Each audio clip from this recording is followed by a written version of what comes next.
السلام علیکم ورحمۃ اللہ وبرکاتہ۔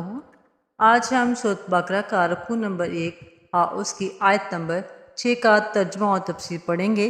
اگر آپ ہمارے چینل پر نئے ہیں تو چینل کو سبسکرائب کریں اور بیل آئیکن کے بٹن کو پریس کریں تاکہ ہماری آنے والی ہر نئی ویڈیو کی نوٹیفیکیشن آپ تک پہنچے۔ تو آئیے ہم اپنے سبق کا آغاز کرتے ہیں۔ بسم اللہ الرحمن الرحیم۔ اللہ تعالیٰ کے نام سے شروع جو بڑا مہربان نہایت رحم کرنے والا ہے۔ إن الذين كفروا سواء عليهم أأنذرتهم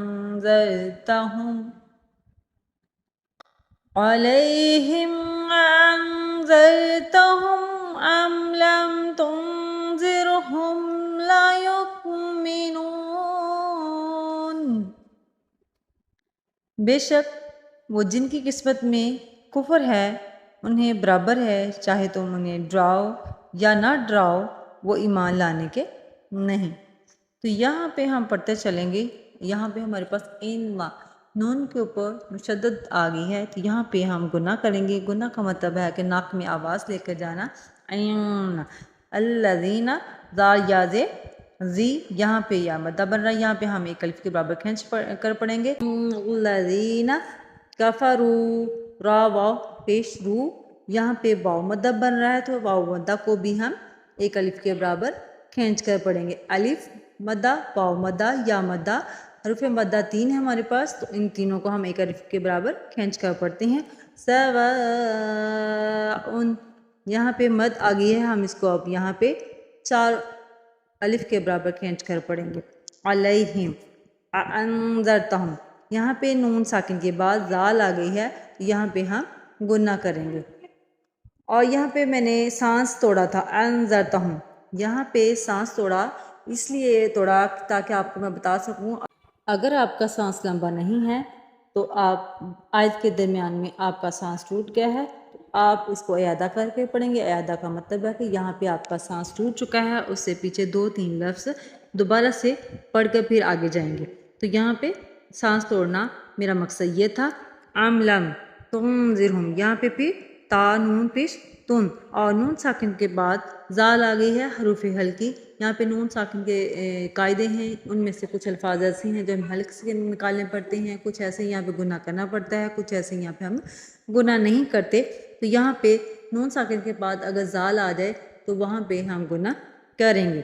لا یؤمنون، حمزہ کے اوپر جزم آ جائے تو یہاں پہ ہلکا سا جھٹکا لگائیں گے اور جھٹکا لگا کر اس کو پڑھیں گے یؤمنون۔ تو چلیے آگے ہم اپنے تفسیر کی طرف چلتے ہیں۔ سورۃ البقرہ کی آیت نمبر 6 کا شان نزول یہ ہے کہ یہ آیت کریمہ ابو جہل اور ابو لہب وغیرہ ان کفار کے حق میں نازل ہوئی جو علم الہی میں ایمان سے محروم تھے۔ حضور صلی اللہ علیہ وسلم ان کے ایمان نہ لانے سے غمگین ہوتے تھے، تب یہ آیت اتری اور حق تعالیٰ نے اپنے محبوب صلی اللہ علیہ وسلم کو تسلی دی کہ نہ تو آپ کی تبلیغ میں کوئی کوتاہی ہے اور نہ ہمارے کلام میں کوئی نقصان ہے۔ ان کا ایمان نہ لانا خود ان کی بدنصیبی ہے اور محرومی کی وجہ سے ہے، آپ اس پر غمگین نہ ہوں۔ اب ہم اس کی تفسیر کی طرف چلتے ہیں۔ اس کے معنی ہے تحقیق یا بے شک۔ یہ اس مقام پر بولا جاتا ہے جہاں کوئی شخص کلام کا انکار کر رہا ہو یا خود کلام ایسا اہم ہو کہ جس کے انکار کا اندیشہ ہو۔ چونکہ یہ مضمون بہت اہم تھا اور نا سمجھ لوگ یقیناً اس کا انکار کرنے والے تھے، اس لیے کلام کی اہمیت سمجھانے کے لیے اس جگہ نہ فرمایا گیا۔ الذین سے یا تو خاص لوگ مراد ہیں جیسے ابو جہل، ابو لہب اور ولید ابن مغیرہ وغیرہ، ہم اور یا عام وہ کفار مراد ہیں جن کی ضد اور ہٹ درمی ان کی طرح ہو۔ خیال رہے کہ قرآن پاک کی عبارت کے عموم کا لحاظ ہوتا ہے، نہ کہ واقعہ نزول کے خصوص کا۔ یعنی اگرچہ یہ آیت خاص لوگوں کے حق میں اتری، لیکن چونکہ اس کے الفاظ عام ہیں، اس لیے اس آیت سے مراد وہ سب ہو سکتے ہیں جو ازلی کافر ہوں۔ کافرو کفر سے بنا ہے۔ کفر کے لغوی معنی ہیں چھپانا اور ڈھکنا، اس لیے چھلکے کو کفور کہتے ہیں کیونکہ وہ مغز کو ڈھانپے ہوتا ہے۔ کفور کو بھی کفور اس لیے کہتے ہیں کہ اس کی بو تمام بوؤں کو ڈھک لیتی ہے۔ شریعت میں کفر کے معنی یہ ہیں کہ اللہ کے وجود یا اس کی توحید یا کسی نبی کی نبوت یا دینی ضروریات میں سے کسی چیز کا انکار کر دینا۔ دینی ضروریات وہ چیزیں ہیں جن کو عام مسلمان جانتے ہوں کہ وہ دینی چیزیں ہیں، یا وہ کہ جن کا جاننا دین میں داخل ہونے کے لیے ضروری ہو، تو سمجھو کہ جس چیز کو مان کا انسان مسلمان ہوتا ہے اس کا انکار کر کے کافر بن جاتا ہے۔ حدیث معراج میں آتا ہے کہ حضور صلی اللہ علیہ وسلم نے حضرت آدم علیہ السلام کو اس حال میں دیکھا کہ ان کے دائیں بائیں روحیں تھیں، داہنی طرف دیکھ کر خوش اور بائیں طرف دیکھ کر غمگین ہوتے تھے۔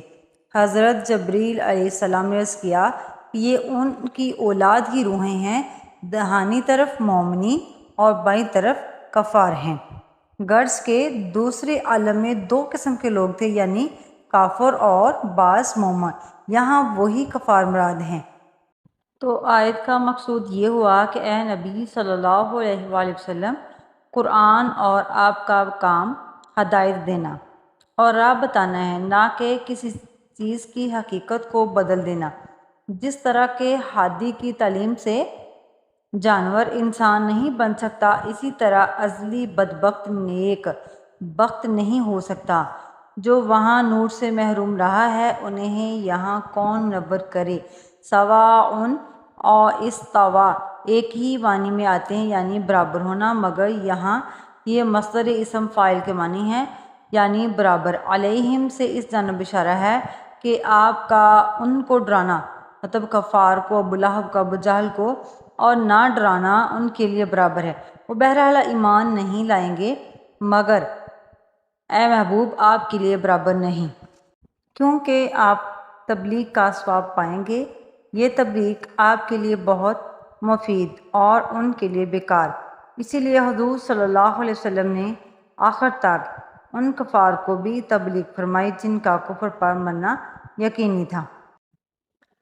جن کی قسمت میں ہی بدبختی لکھ دی گئی ہو تو ان کو کسی نیکی کی طرف بلانا نہ بلانا دونوں چیزیں برابر آ جاتی ہیں۔ ان کو آپ لیسن دیتے جائیں، یہ اچھا کام کر لیں، یہ کر لیں، یہ آپ کے لیے ٹھیک ہے، یہ ٹھیک نہیں، وہ آپ کی بات پر بالکل بھی یقین نہیں کریں گے۔ یہی حال کفار کا تھا۔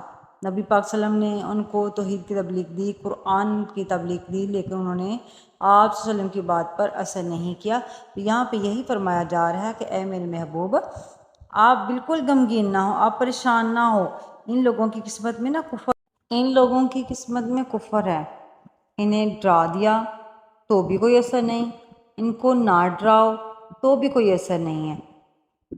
تو یہ بالکل بھی ایمان لانے والے نہیں، بلکہ اس کا مطلب یوں لے کہ ان کو کبھی ہدایت نہیں آئے گی، یہ کبھی بھی سیدھے راستے پر چلنے والے نہیں ہیں۔ یہ ایک ضدی اور ڈھیٹ قسم کی قوم ہے جو اپنے صرف آباء و اجداد کے راستے پر ہی چلتے ہیں، چاہے ان کے آباء و اجداد غلط تھے یا وہ گناہ گار تھے، وہ غلط راستے پر چل رہے تھے، صحیح اور غلط میں بالکل فرق نہیں کر رہے تھے، لیکن یہ کفار جو ہیں یہ بھی اپنے آباء و اجداد کے راستے پر ہی چلیں گے۔ ان کو ڈراؤ نہ ڈراؤ، ان کو ہدایت دو نہ دو، ان کے لیے بالکل برابر ہے۔ یہ سنتے ہیں، سمجھتے ہیں، لیکن اس پر اثر بالکل نہیں کرتے۔ آئی ہوپ آج آپ کو اس آیت کا ترجمہ و تفسیر سمجھ آ گیا ہوگا۔